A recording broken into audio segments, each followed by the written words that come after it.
Christ is amongst us. In the name of the Father, the Son, and the Holy Spirit. Amen. Slava Isusu Christu.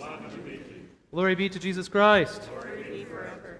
Brothers and sisters, you can imagine here this gospel reading. You can picture it in your minds. We've got two crowds, two groups of people. The first are the disciples and Jesus and the crowd of people that are following them. Jesus is just coming from the healing of the centurion's servant. If you remember, only say the word, and I know my servant will be healed, and our Lord does that. And so he's coming with that crowd, that excited crowd, when he is met by the second crowd, and that is the crowd coming from Nain, where this boy has died, the only son of this widow. As I was meditating on the scriptures this week in preparation for this homily, the image that flashed in my mind, this sort of tragedy, was illustrated to me with a picture I saw at the beginning of this war in Ukraine. And that is the picture of a 16-year-old boy who was playing soccer in his backyard when he was killed by a bomb. And his father there just leaning over the body of his son and weeping. And so you can imagine the anguish that this mother has, right, for her son. But it goes further than that. You see, if we are attentive to the gospel, we hear that it is in looking at her that our Lord is moved with compassion, right? And seeing her, he is moved with compassion. Why? Well, because, brothers and sisters, if you were a woman at that time, and you're a widow, and your only son dies, it means that you are left without recourse. There is really nothing that can be done. Many of those women would have had to resort to prostitution or to begging. And so this is an interesting example, because of all the other ones that we see, all the other healings that our Lord does, especially in this part of the Gospel of Luke, it's always, your faith has made you well. It's always somehow related to the faith. And yet this is an example where our Lord, he takes the initiative. He looks at her with compassion, and then he raises her son from the dead. And that word compassion, we sometimes forget it. We live in a world where we have kind of accepted a philosophical break between the body and the soul. That we kind of think that we're a bunch of ideas that are trapped in a body shell or a body prison, right? And that is not the case. We are an integrated being. We are body and soul together. You are your body. You are your soul. You are those things together. It's who you are. And the word compassion doesn't really translate that better. I'll give you the Greek. It's explosomai. I remember it because it sounds like a sneeze. Explosomai. But it is to be moved with compassion viscerally. It's that feeling you get when you realize you missed something really important and you're sick to your stomach. That's the feeling. It's to be moved in your guts, is the direct translation. Our Lord looks at this woman, and he has a visceral reaction to the suffering that she is undergoing. He looks at her, and he suffers with her. That's what that word means. And so it is an important reminder for us today, brothers and sisters, the way we encounter Christ. I've mentioned this before. We oftentimes might think that the privileged place of encounter with the Lord is, only in our thoughts, or only in our dreams, or only sort of in some cerebral activity. The Lord comes to us viscerally. He is active in this world physically.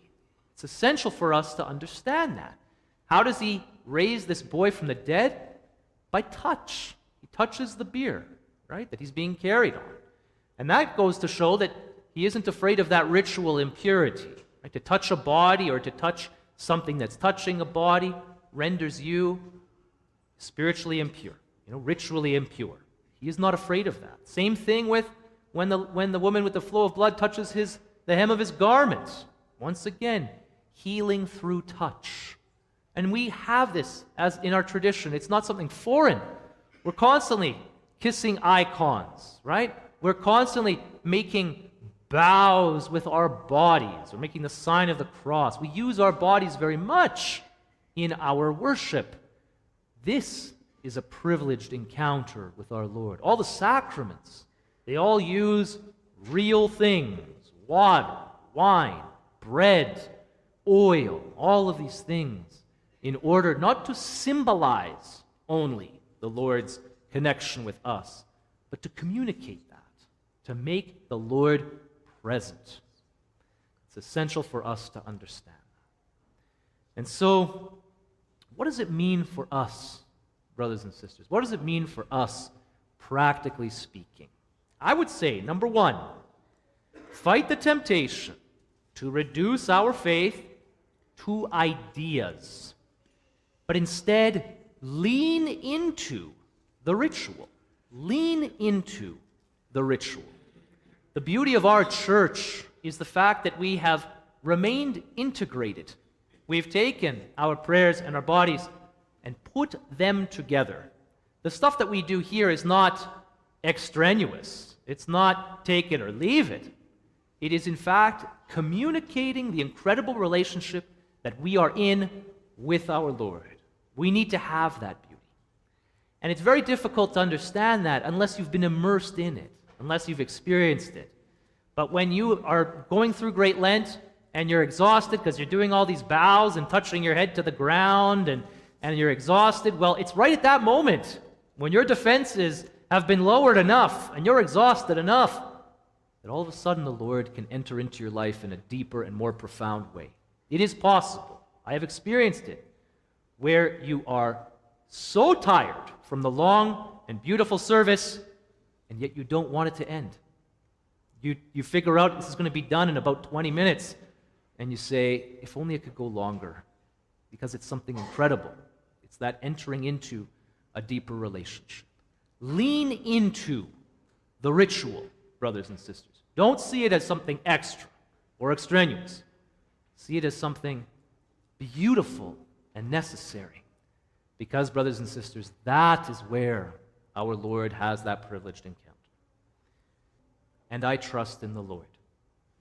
Because, brothers and sisters, if we fall into the temptation to hate these people, instead of what it is that they are doing, we cut ourselves off from the God-man who raised this boy from the dead in the gospel today.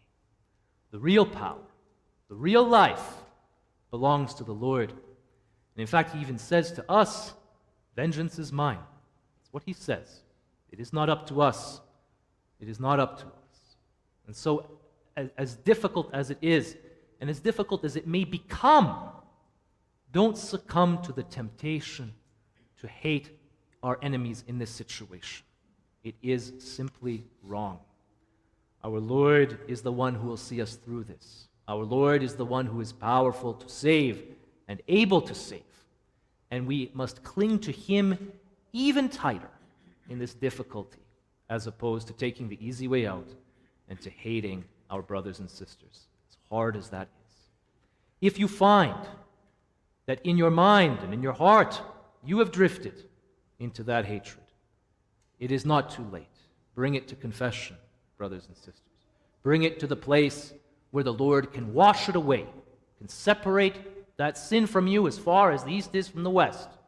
That healing is just as powerful as raising someone from the dead. Our Lord, brothers and sisters, shows to us today his incredible compassion, his incredible love for this woman, his incredible love for this boy when he raises him from the dead. Let us rely fully on this God who is able and powerful to save us. Let us avoid any temptation to be separated from him. In the name of the Father, the Son, and the Holy Spirit, amen. Slava Isusu Christu. Glory be to Jesus Christ.